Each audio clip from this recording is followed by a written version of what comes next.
How you doing? Yeah, I'm good. What about you?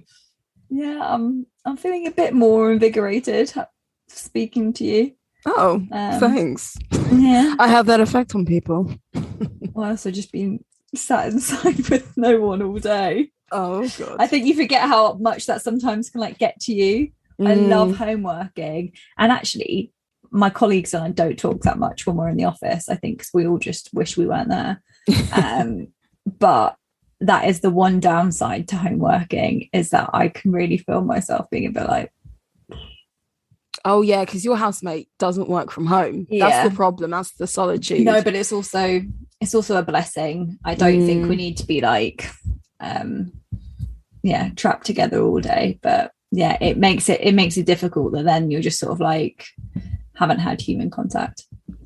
Yeah, well, for me, working from home, at the beginning, I was craving being out in the world. And now that we can be out in the world and everything, I love it. It's a joy. I don't need things like offices, if I'm honest. To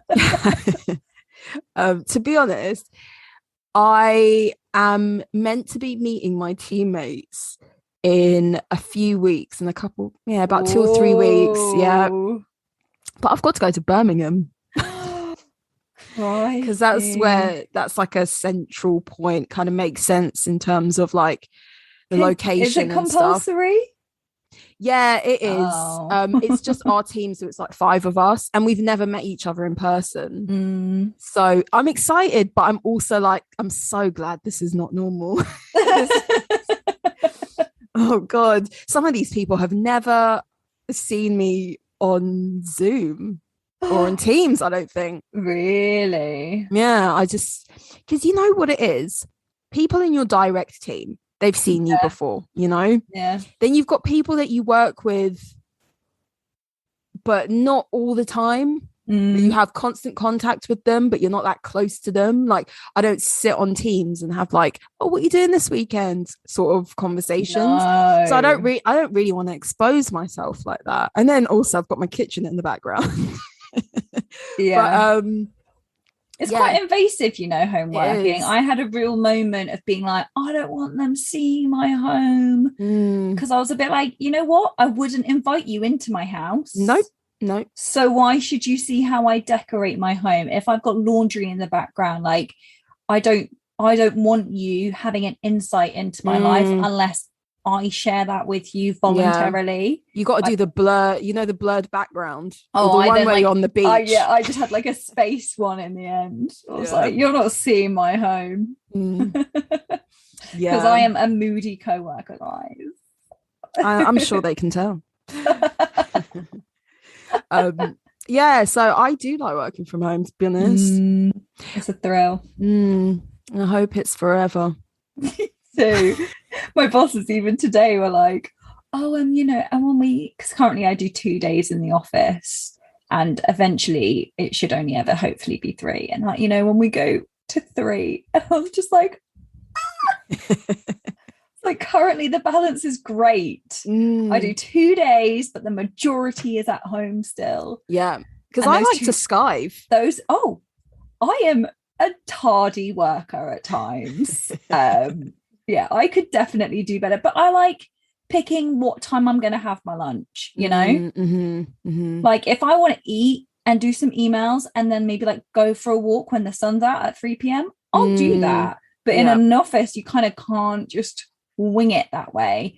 Or if I want to make myself a coffee and then like do some bits, do some, you know. Yeah, for sure. And you know what? We wouldn't have been able to do this podcast had we been in the office full time. You're welcome, everyone. Anyway, we digress.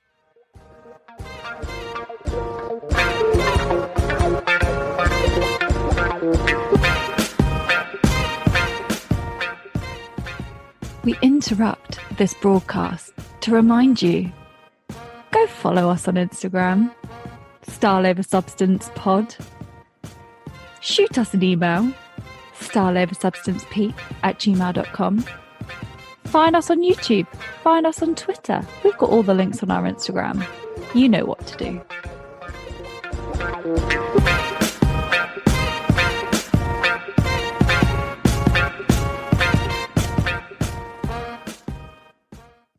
This is a slightly different episode, guys. We're talking all things fashion stories. We've just got a few things that we need to get off our chest, really. And I think we should start with the most recent one that you, I think, sent a screen grab to me yesterday. Yeah. And I tell you now, if this is like a movement, I'm not down. Misguided have announced they're doing homeware. Yeah. And you know what? That email that was sent to me, first off, I was like, hold on, I'm on their mailing list. I was no, honestly, I didn't realize I was. I thought I'd taken myself off most you're mailing good lists. at that, to be honest. So I'm amazed that you're on their mailing list. Oh, because you know what?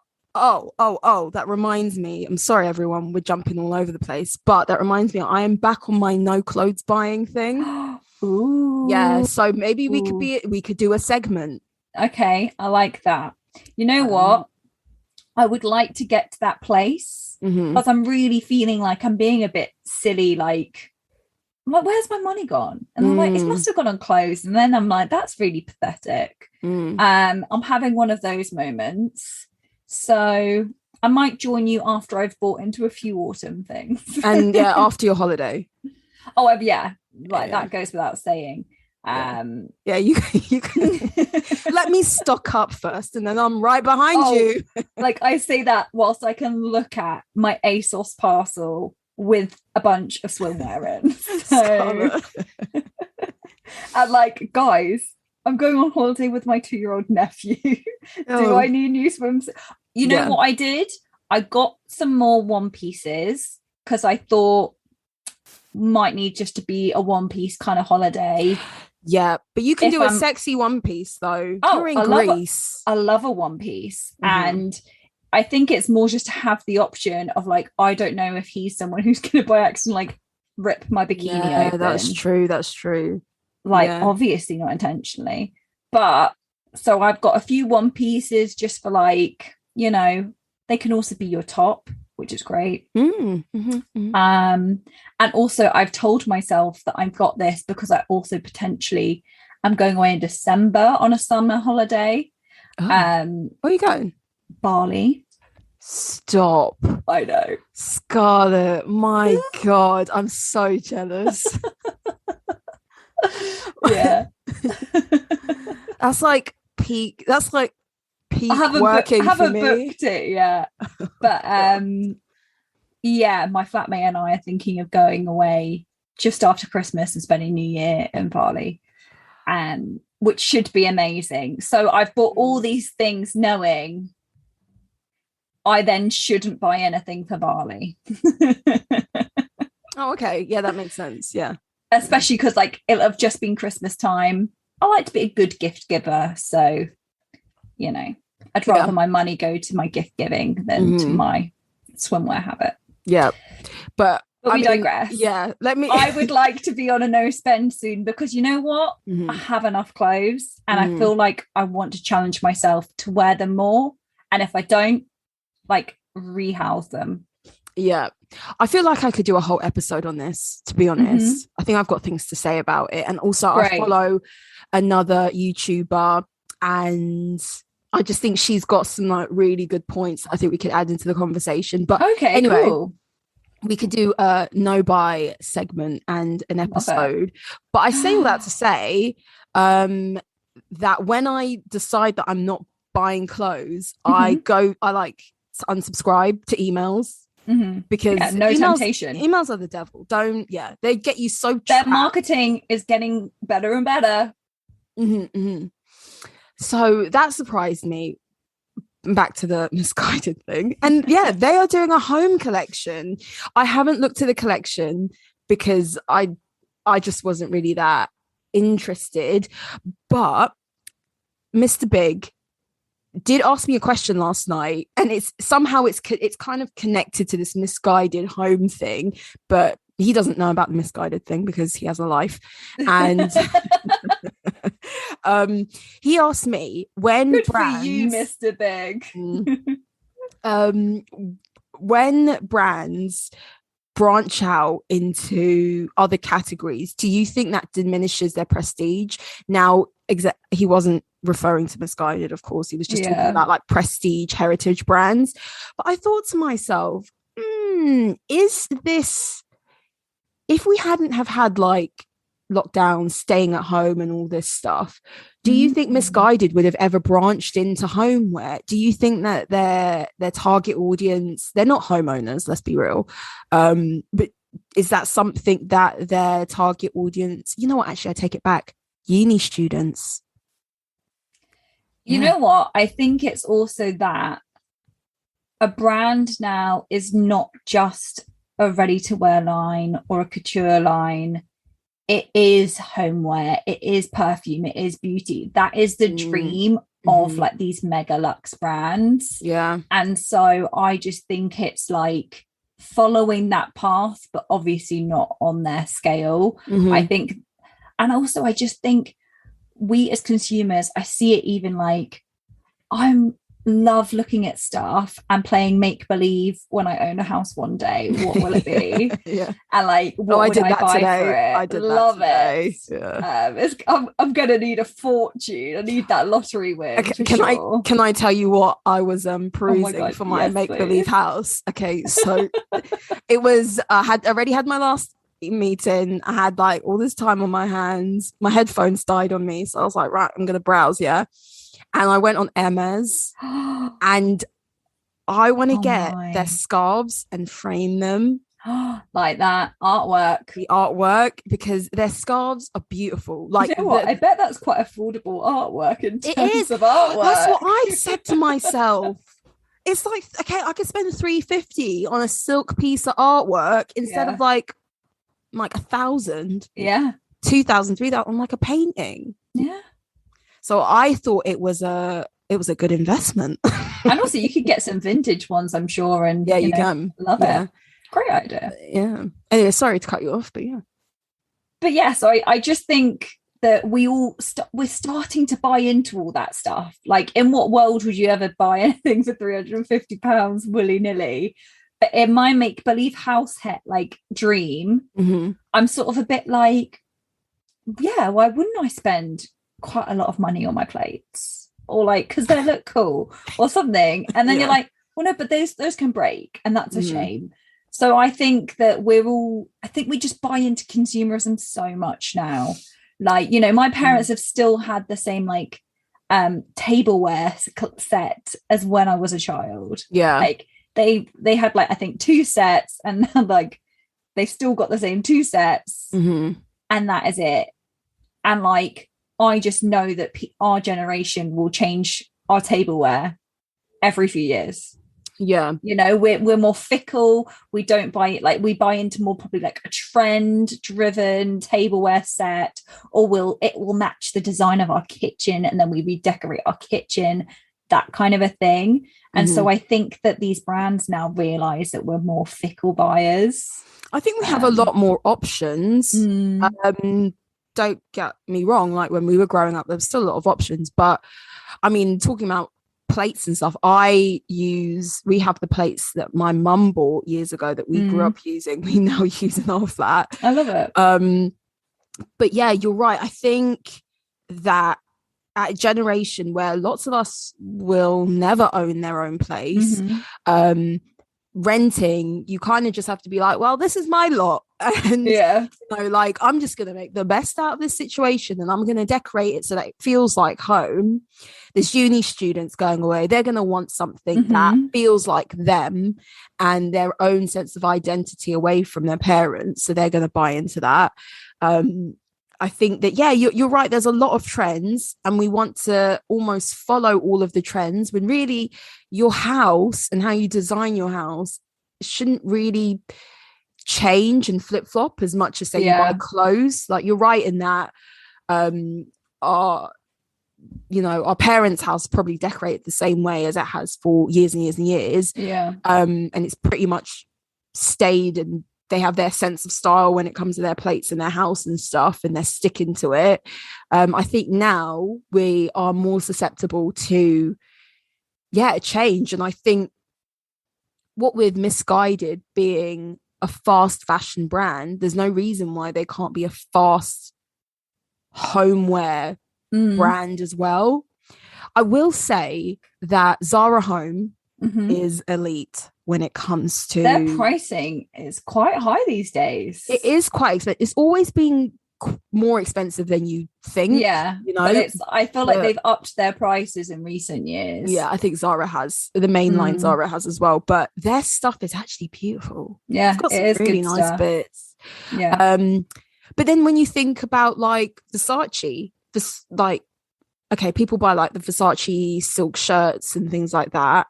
I don't know anyone who buys like the handbags and the shoes, to be honest, but everyone wants Versace robe. Everyone wants Versace plates, like the plates. Everyone wants those sort of thing. So some brands do really well in their home department, and I guess Misguided things, they can make something nice for your home. Yeah, I think you got the nail on the head with, I think it's like for the rented people, or even if it's not and you are able to achieve your first home, then to afford all the stuff that goes in it is like, it's one thing to afford that deposit and, you know, start contributing to council tax, all that nonsense that like you often have to do as a first-time homeowner. That the cheaper the stuff in it, the better. But yeah, I wonder what it'll be like. I think we might have to browse the website, the collection. And I was thinking, does Molly May have anything to do with this? It's not Misguided. She's Pretty Little Thing. But are they going to follow suit? Are Boohoo going to follow suit? Like, that's kind of, you know, that's my thinking. That brings me on to our other point, the fact that Kendall Jenner has now been appointed creative director of Forward, which is like an e-retailer, a luxury e-retailer. And I mean, following who knew that Molly May was such a trendsetter? What are your thoughts? I just don't even know what to make of it, is the truth. Like, is she the most fashion forward, or someone that I think has like a real flair for fashion and that's her passion? No. Of all the sisters to have that, she's probably the person I would put like quite low down the list. Yeah. And also, like, it's just, I don't know. I just don't think I get it a bit more with Molly May. She's a grafter. I don't see like Kendall, like, this seems like an inconvenience for Kendall Jenner to have to like put in some work to, hopefully she puts in work to be a creative director. Yeah, you're right. Like, actually, you're right. I think that Kendall, she's got a pretty sweet life, right? She goes there. She's a pretty girl. I know it's harder than just looking pretty being a model, but like, she knows how to model now, so it must be relatively easy doing what she does. And she can bask in that and just live her life. She does like try to convince us very hard. I mean, they all do, but a few of the sisters do genuinely work really hard. But she's really keen to push this narrative that, you know, she did not get this because she's part of the Kar Jenner clan, and in fact that worked against her, and she didn't put her name on she said in like interviews that she didn't put her surname down on when she was going for castings and stuff. But it was like, okay, so you're a household face. She just put Kendall down and people didn't think, who is this Kendall? I don't know how that worked, but yeah, she's really trying to convince us that she genuinely puts in the work, and that now she's got that tequila company, and that she's like done all these like tequila tasting competitions, and she's really put in the graft. And I agree with you. First off, I don't know where she's got the time to be creative director of this. Yeah, this. What's she going to do when it's fashion week and all that stuff? Is she going to be, she's going to be in the show? Is she going to be zooming in? And she's also going to be buying the collection. I don't know. I have no idea. But I think I want to know what your thoughts are on the idea that I'm assuming these roles that are given to these two women are like glorified brand ambassadors. Mm-hmm. How would you feel as a designer or like, in that creative vertical to be a creative director yourself and know how much actual work goes into it? Because very often people think like creative director of a brand, like for example Gucci, oh they don't design any of the pieces and they're not the ones actually doing the work, but it's a lot of work that's involved in being creative director. And then to know now that celebrities are being given these jobs, and they're not going to be in the office 5 days a week. They're not doing the long hours, the 10 hours a day, 11 hours a day sort of thing. They're not invested really in these companies because they're not staff. So I feel sorry for the real creative directors out there, because you feel like it's going to minimize your own position in a way, or at the very least, how people view your job in the industry. Yeah, I think it makes a little bit of a mockery of how serious that job is. It is the pinnacle you can get to, like in a company. If you are a creative, you oversee the creative vision for everything.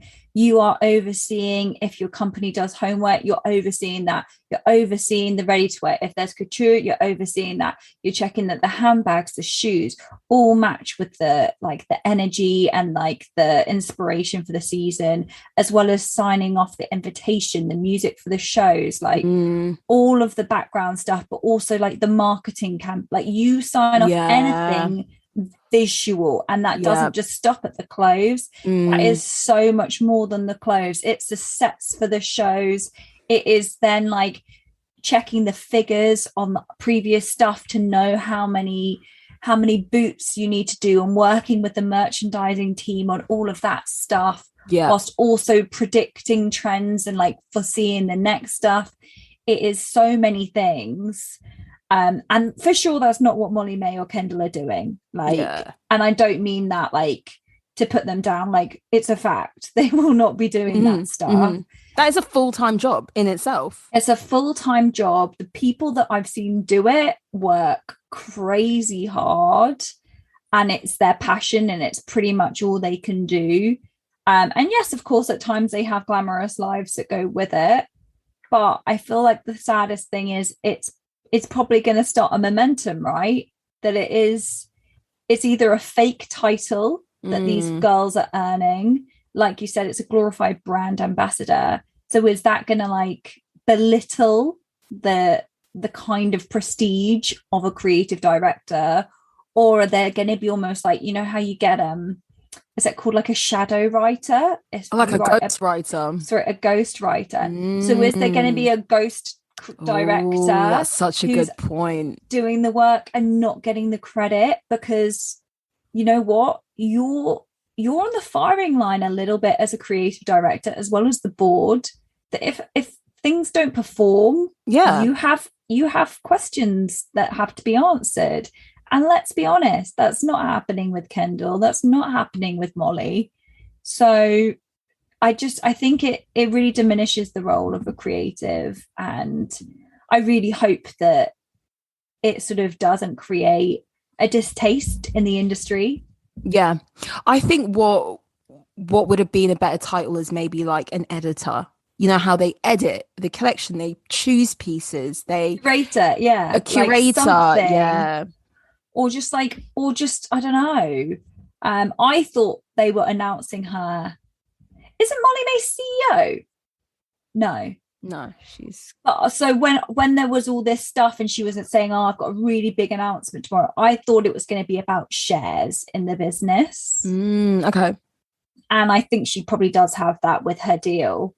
But yeah, I just find I find it all a bit much. I think what it basically means for her, and I imagine it will be pretty similar for Kendall, is that you're a brand ambassador, but your requirement to post about it is far more regular.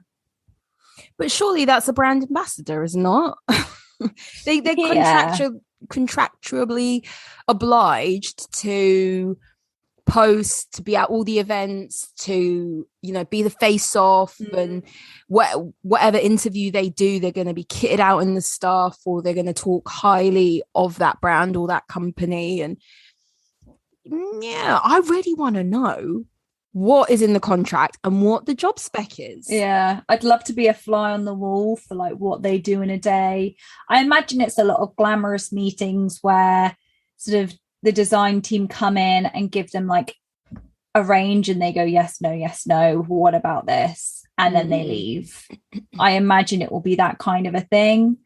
Yeah, because to be real, like besides the fact that they don't have the time for this, and they also just don't have the knowledge for a role as big as this.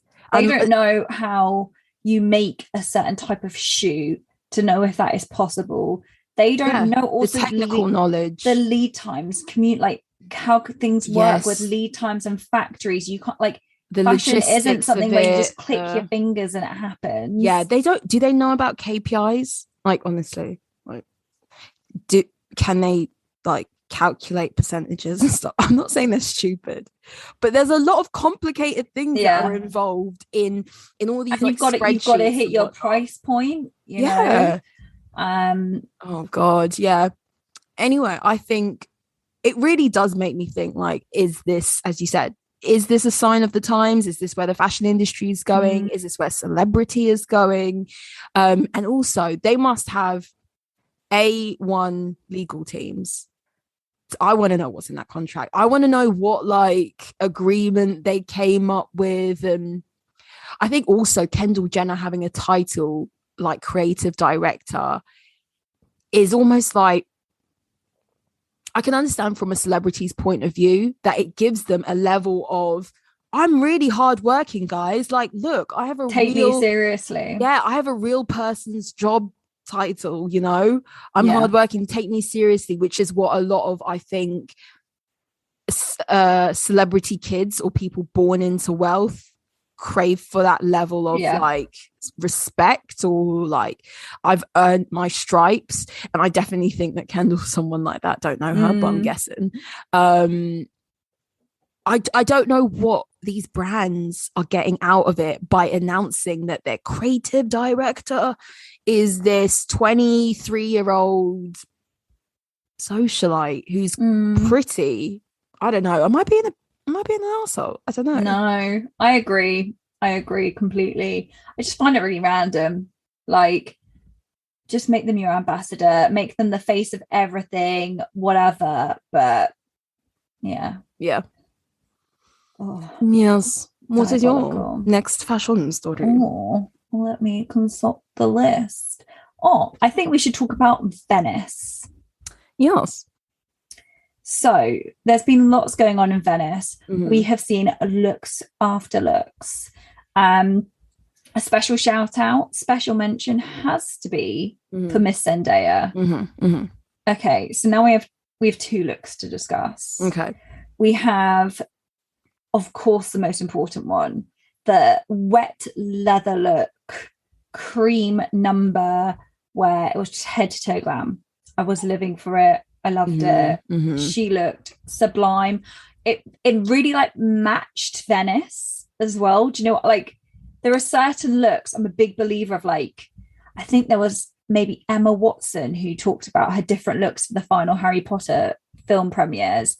Okay. And like for London, she wanted to be classic. For New York, she thought she'd go edgier. And you can definitely dress for your location type of thing. Yeah, for sure. Yeah. And so I just feel like her look really suited Venice, because not only was it like, it was kind of classic, timeless, modern, it was just romantic. It just had so many things going on. I just loved it. Yeah, I think it was definitely like romantic and sexy at the same time. Yeah, I've never been to Venice, so I don't know the vibe, but she just carried it off like flawlessly. This like, yeah, as you said, wet look, leather, how it like clung and creased around her body, how like the color was like literally her skin color. And like the emerald around her neck was like this 93 carat emerald. I didn't even know they came in that size or that cut or that clarity, but they do. Yeah, amazing. Like, and the wet look hair as well. Like she puts a look together all the time. Yeah, a full look. Mm-hmm. And if you guys have listened for a while, you know that we appreciate a dedicated full head to toe look. Yeah. And then she recently has also done like a purple look, where it's like this crop top. Oh yeah, the Azadina Laya. Yeah, and now my one piece of criticism is I feel like the crop top's not long enough, but I don't know if that's because I'm just really old. No, that's the actual design, because the model on the runway. I know it's the design, but in my opinion, it's a lot of midriff, isn't it? But it's just more like it's just right. Like if she breathed in heavily, I'm sure we'd see like her underboob. And I don't think that's what the look's going for. Granted, she's petite, so it's not an issue. But I just would have liked to see the top be a little bit longer, in my opinion. But then just how differently she'd styled her hair and just like showing off her rock hard abs. She's a babe. Yeah, amazing. Like she's just someone who she'll try a look. Yeah. Doesn't matter what it is, she'll go for it. Like full hog. Yeah, for sure. And we also definitely Timothée Chalamet is also holding his own on the red carpet next to her. He's a good looking dude. He always dresses nicely. I think he has this really like big cult following, doesn't he? I think there's a lot of girls out there and they love him, and as well who love him. I don't get the appeal, if I'm honest. I think it's more his acting as well. Like I think he's a really talented actor. I think it really helps that he's speaks French. An American who speaks French, like because he's half American. Is a French, like gold mine. Yeah.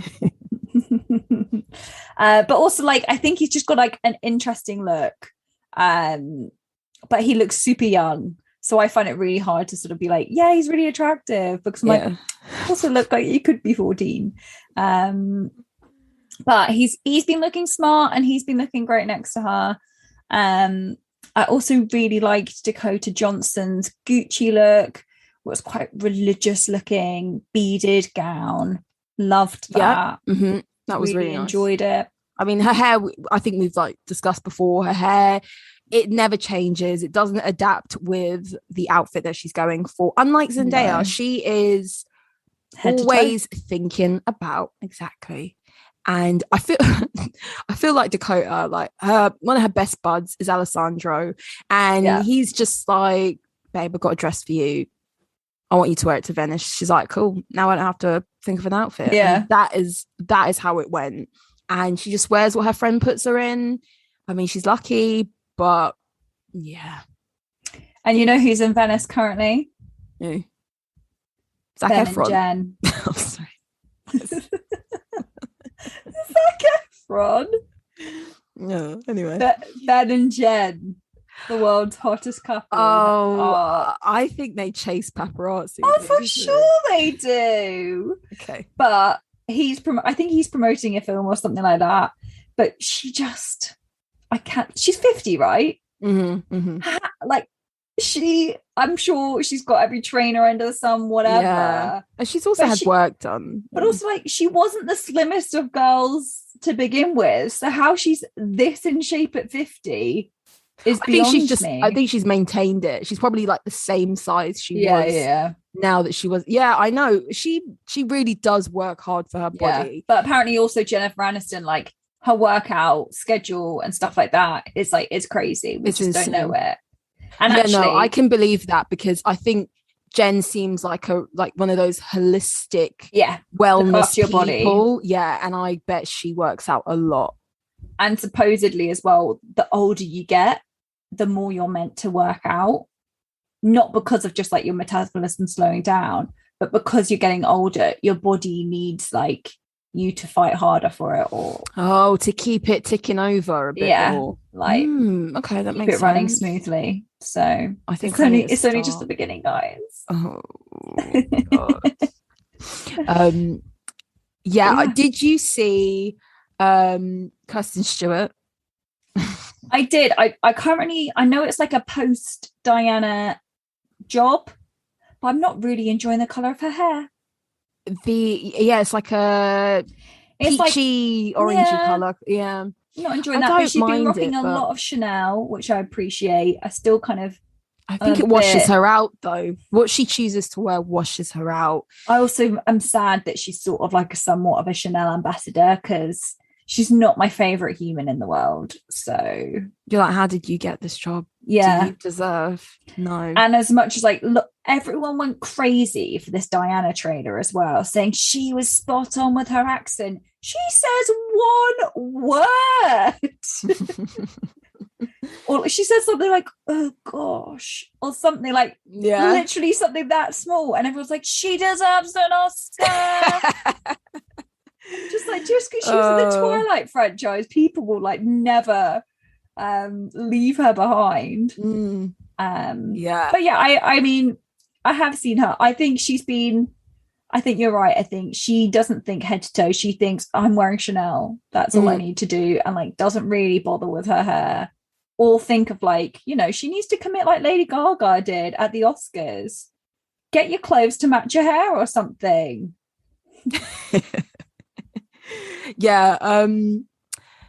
I haven't seen a lot of outfits from Venice, but it's nice to see a red carpet.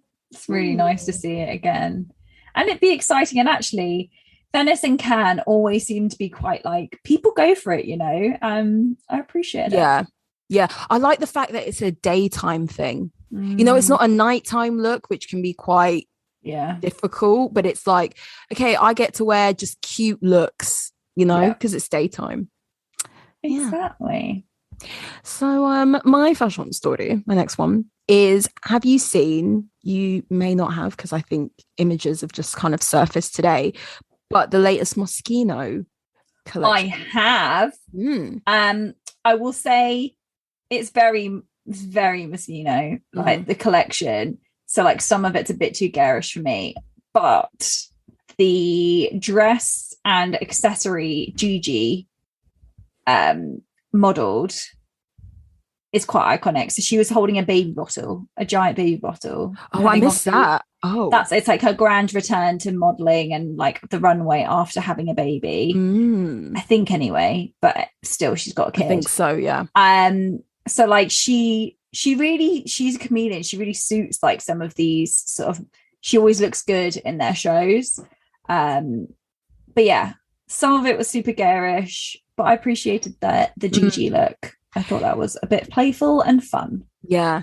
So for those of you who maybe haven't seen it yet, it's imagine a baby nursery where you've got the blankies and the little cartoons painted on the wall, and you've got like the baby mobile, and it's like very pink, blue, yellow, really cute. Yeah, as you say, it's very kitsch, very Moschino, very like pop. But they did have a disabled model featured as a model in the runway. Yeah, she came down in her wheelchair, her electric wheelchair, and she was in a head to toe Moschino look. Wow, love it. Yeah, she was part of the runway. So they had a lot of diverse models in this show, like bigger models, slimmer models, disabled. Yeah, it was a nice return. That's important, because we've obviously been talking in recent years a lot about diversity and representing people, and that's also true of people who have disabilities, and I think that sometimes gets really forgotten. It gets lost. And like Love Island, like even just their addition of Hugo, who, to be honest, didn't appear to have any disability but was born with a club foot. Like, it's a step in the right direction. We have to, like, I don't know, I just think it's more the thing that you always hear of like little children saying they never saw themselves represented. And I think we have to do a better job of that like, yeah, so if you've grown up and you can't help that you've got a disability, you're not allowed to achieve like you know certain things because you don't see that somewhere. So that's really cool. And you know what, the clothes were really fun, and it just made me think of Katy Perry because she wears them all the time. Yeah, it just made me think of her like full on. I wonder if she's their muse, you know. I think it's the other way around, but I know. I think I wouldn't be surprised if she's got like a whole wardrobe full of just like, this is my Moschino wing. Yeah. Yeah, no, but their show is always a bit of fun, isn't it? It's like not serious. It's pieces I felt like, oh, I would wear that skirt for like if it was my birthday and we were going to a club and I wanted something fun and playful and not too serious. I could imagine like oh, my mind's gone blank. Like a female rapper like on stage with that sort of look, like Nicki Minaj, perfect nude. She would wear something like that. So yeah, I thought that was good. Good step in the right direction. Oh, well, sort of on a similar tangent, not really. But supposedly we've seen obviously clips from the Sex and the City filming, and just generally the grey hair era is coming. We're seeing more people embracing their grey hairs. I think oh, you meant that. I thought you meant people dyeing their hair grey, and I was like, no, we've done that. People embracing it, you know, it's a natural thing. The fact that like people, first things first, if you are fully grey, that is a commitment to dye your hair. That is not a good look to have that little stripe. And if you are a fully grey haired person, first of all, congratulations. Yeah, you're one of the chosen ones. I cannot wait to get there. How does it feel to be God's favourite? But you do not need to be dyeing it and having that strip down the middle looking, you know, no. It's not great. I bet in lockdown you were having some serious hair issues. But we saw like Sarah Jessica Parker with some greys peeping out. We've seen Cynthia with her grey hair. And you know what? Like, I think it's really important again that we just see that. Like, you used to like get the token model who just had that beautiful silver hair. But I think it was recently I saw something that maybe the actress Andie MacDowell, she embraced her grey hair. And first of all, she's a beautiful woman. She was always like the beautiful model who would be like, have you got fine lines and wrinkles? It was always her. Yeah, of course. Yeah, like the anti-aging adverts. Yeah, but like she looks no less beautiful with her silver hair and her grey hair. And I don't know, I'm really here for that, because I'm someone who has a lot of grey hairs at my young age. Which I don't mind now. I really struggled with it for a while, but like I'm also really hoping that like it just all kind of goes fully grey at once. That's what everyone hopes. I know. It's a tricky one. So in my family, on one side there's quite a lot of white like hair, which is great, and then on the other side people don't really ever go fully grey. So like both my brothers are older than me, have like barely any greys, if none, and I have like a good 20% of my head is really? I mean it's not but like it feels like it at times. Maybe 10% is grey, so like so I'm hoping I've maybe got the white genes if that's where I'm going. But yeah, what do you feel about a silver revolution? It's quite funny that we even have to discuss how we feel about just allowing our bodies to age in that sense. Like grey hair is a normal part of aging. You have one or you have your whole head covered in grey hairs.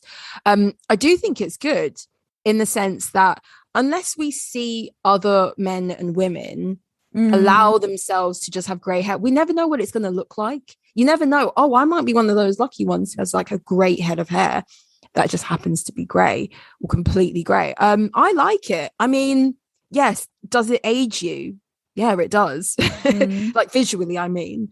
I think that also see depends on how your face looks, how lined your face looks. That's true. You know? That's true. But I think it's more also about changing the narrative. If a man has grey hair, we call them a silver fox. Not all the time, though, because remember we grew up on those Just for Men adverts. A lot of men was dyeing their hair.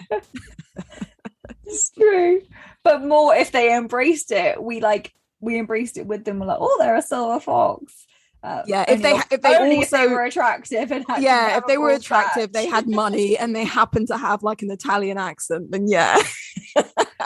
But I think we see it less sort of celebrated often in women. I'm happy that there's a brigade of like gorgeous women who like can help pave that way a little bit. Because for sure, I like as soon as possible, I will be embracing mine. For sure. Yep. I like it. So my next fashion story is it's about the American poet Amanda Gorman, who we love her. We love you. Who performed her poem at Joe Biden's inaugural ceremony. She is, when she came onto the scene, let's say, quote unquote, people went crazy for her look, what she wore, head to toe Prada, the headband, the bun, the yellow coat, the bold colors. I mean, incredibly beautiful as well, but also like beautiful but smart, that sort of but also like what a great punchy outfit. She could have kept it super safe with like just a tonal outfit, just something quite neutral or just kind of some dark colors. But she went loud, she went color, she showed her personality, and that got celebrated so much. I think it was for a few points, like especially if you've got really deep dark skin, bright colors, perfect, do it. But then also I think coming off the back of like a Republican Trump era, to have like the performer of this new administration, the performer on the day, who was a Black woman, it was like, no, I'm going to come out in bright colors. Like I'm going to make myself seen in that way. I think might have been the thought process. Fade into the background. Yeah, exactly.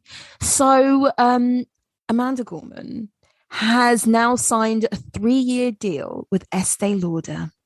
I know. Damn. Doing big things. Wow. That's big. That's huge. Go on, do your accent. Go on. You want to do the impression. Yeet.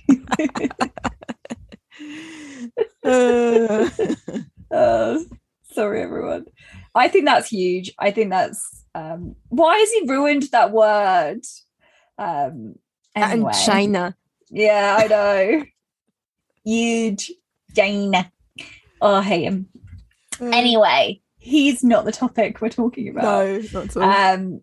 But yeah, I think this is a bold move for Estee Lauder because they don't tend to appeal to young masses. So it's like it makes sense. But it's bold and it's exciting. And also, I just think what a refreshing role model she is in this society we have of like injected lips and Botox and all of that, that she is obviously beautiful, but going to be the face of a company that hopefully introduces young, intelligent, like interested women into the world of Estee Lauder beauty. And let's remember, Estee Lauder is a beauty giant that owns most of the beauty industry. Yeah, they're like the LVMH of beauty. What do you think? I think it's amazing. Primarily, I think it's amazing for her. Just like huge career move. Yeah, exactly. She can be doing this alongside her poetry. She could have a really long career in like beauty, in modeling, in fashion. I can imagine her being invited to all the events. Yeah, make her creative director of a brand, man, over the others. I know. Or like an editor of like Porter magazine. Oh my god, that should be her next job. Yeah, so I think she could have a really long career in this industry alongside her poetry, and she's so young.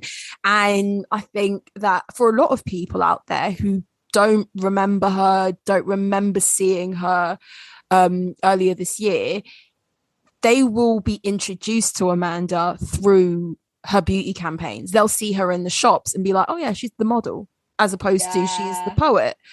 So I'm excited for her more than anything. I hope they're paying her proper as well. Oh, for sure.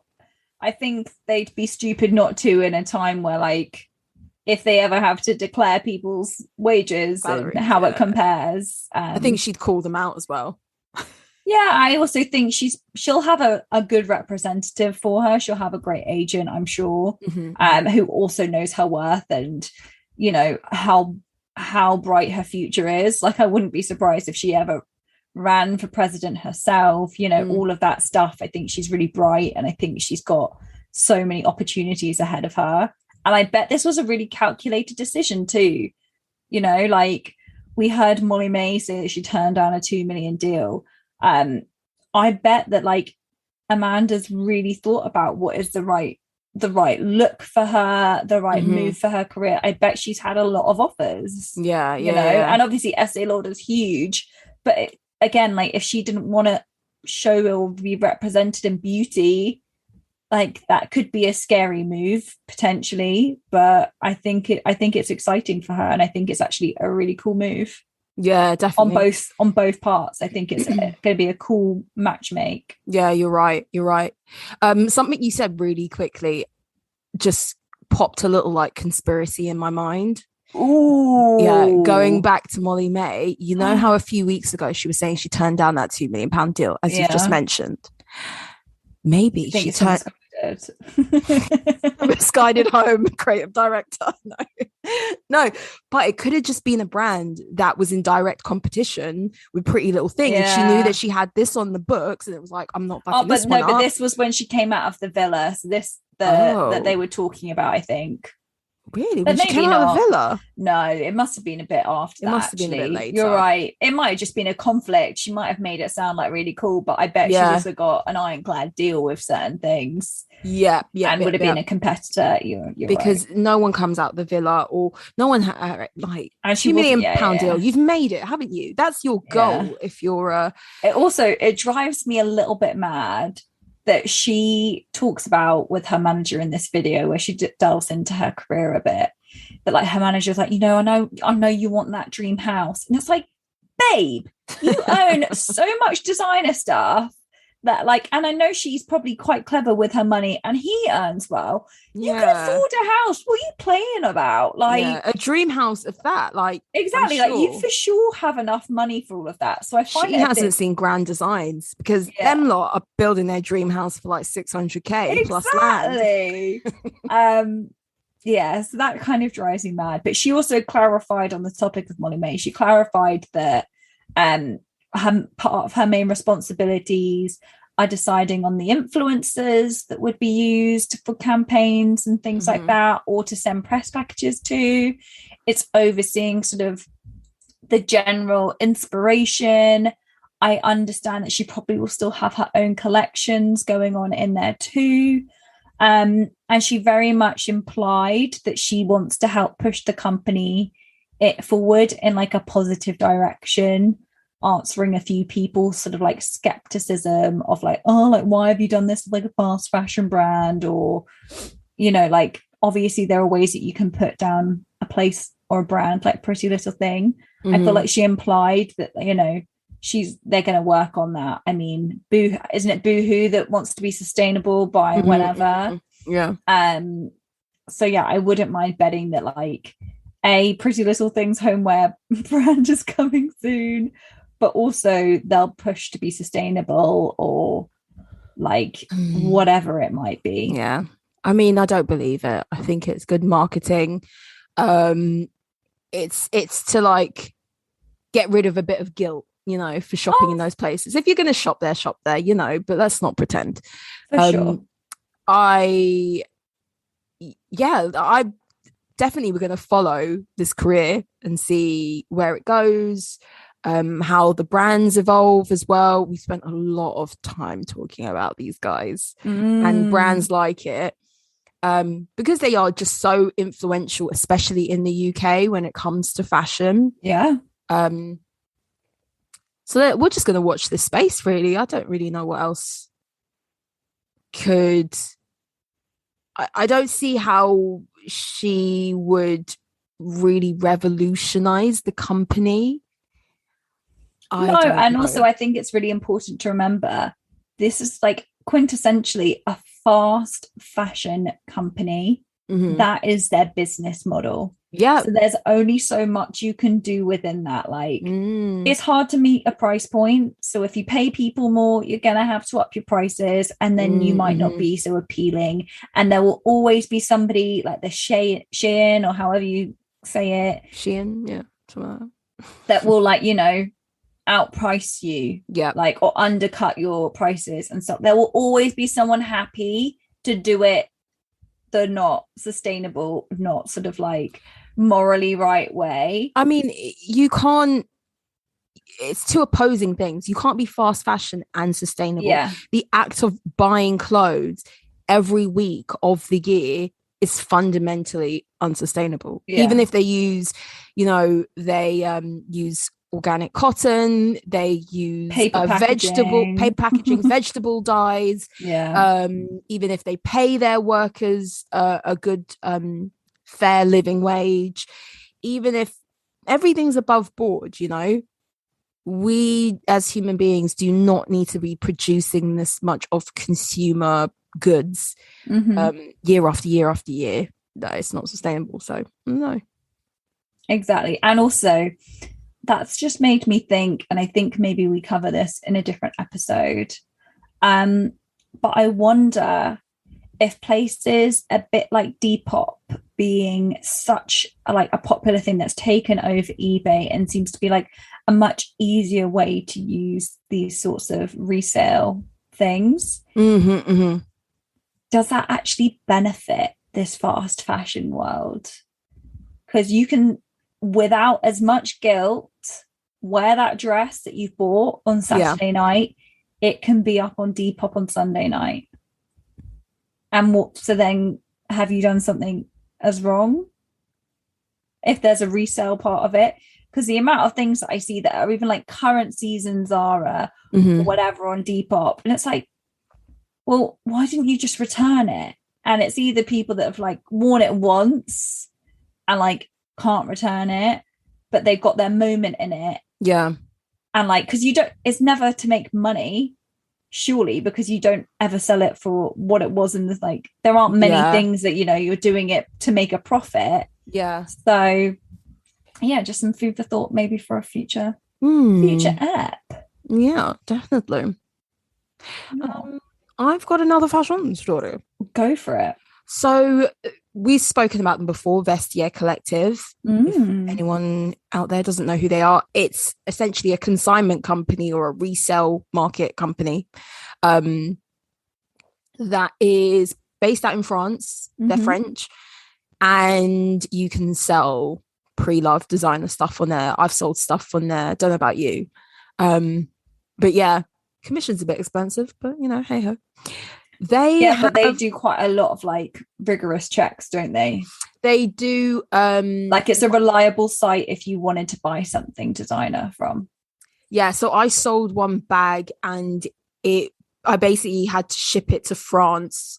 I think that's where they have their quality checks and they're making sure that it's like legit, and then they send it on to the customer. But then they also have direct shipping where you just sell it on to the customer straight, like from seller to buyer. So yeah, they do have in place like steps where they get involved and check the goods and make sure it's as seen, sold as seen, you know. So yeah, you are right in that all those things do come into their commission. But yeah, they have recently announced that they've become a B Corp. They've been certified B Corp. Do you know what that is? No. So I heard this term a few years back, and I don't think back then it was quite widely known because it was quite new. But I think more and more companies are becoming B Corp certified. So on their website, they have like a community of 4,000 companies, and what they say is that B Corps are a new kind of business that balances purpose and profit. They are legally required to consider the impact of their decisions on their workers, customers, suppliers, community, and their environment. This is a community of leaders. This is last bit. It's just a bit of, make them sound good. This is a community of leaders driving a global movement of people using businesses as a force for good. So I think a company has to like submit themselves, and then they will and undergo checks. And they have to uphold a certain level in all areas of their business to then be like part of the clan, Wow. Yeah. So that's really cool. Yeah, for a company as big as Vestiaire, of course, they're not as big as like eBay and other resellers. They're pretty big. Yeah. I'm amazed that they're able and in a position to do that, to be honest.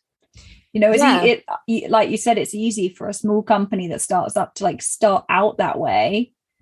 But that just shows that they've either got like they were already running that way and wanted it to be noted. I think that's probably what it was. Like, I think you have to start with that goal in mind. Yeah. Because like, as we touched on with like fast fashion, it's very hard to create a multi-billion-pound company off of exploitation, off of like harm to the environment and all these other things, and then to be like, we're not going to do that anymore. We're going to stop making money how we know how to make money, how we've been making money for so long, and just like completely flip. That's why a lot of these companies don't do very well at being sustainable, because you just have to do it for the right reasons. Like the most intrinsic thing in a company is like your values and why you're starting.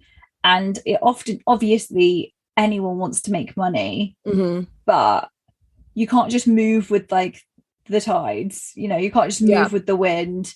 It has to be like, you have to have some firm basis and not change every time the trends change. You have to be dedicated to it. Yeah, definitely. So maybe more companies will follow suit. I'd like to see that, how cool. I think, you know what? I think companies like Hermes, we've spoken about how they're like model of their like hero pieces and how they like operate their company and how it's run and everything's handmade. I think if they wanted to, they could really like go for, we are going to be, go for something. But then they're partly owned by LVMH as well. So I don't know if that stops them from being B Corp certified. Yeah, I wonder, but you know what? Like, I think it's just so many things like this is just showing that you just have to we're in a time where you have to really care about people. Like, I think we're just gone are the days that like probably our parents and their parents' generation where you turn up to work, you might have had to like just do nonsense and you just did it and that's it. Like we question everything now, and it's a great thing, and like we deserve a quality of life, and like we don't want to run ourselves into the ground. We don't want to get to 60 and not be able to live our lives like, or whatever age retirement will be. It's not gonna happen. I know. I'll win the lottery before then. Yeah, sure you will.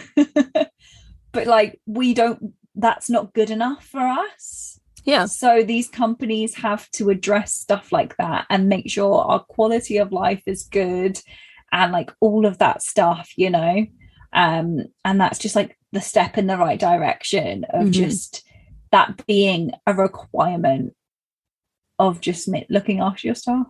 Yeah, I agree. You got any other fashion stories? No, I'm done. Okay, cool. Well, thanks again for listening, guys, to Style Over Substance. We hope that you liked this kind of different structure to the episode, just for a little change. We will be back to our usual service later. But do we have a poll this week? Oh, what's your fashion story, guys? Yeah. That's a good one. Because you know what, like, I'm sure there are bits on our radar that you guys know about and we don't. So always feel free to send us some of your fashion stories or send us some interesting fashion news. Yeah, would love to hear it. And we'll post them if you send us responses. If they're interesting enough. I'm joking. Well, anyway, thanks for listening to us, guys. I've been Mim. And I've been Scarlett. Ciao, Bellas. Bye.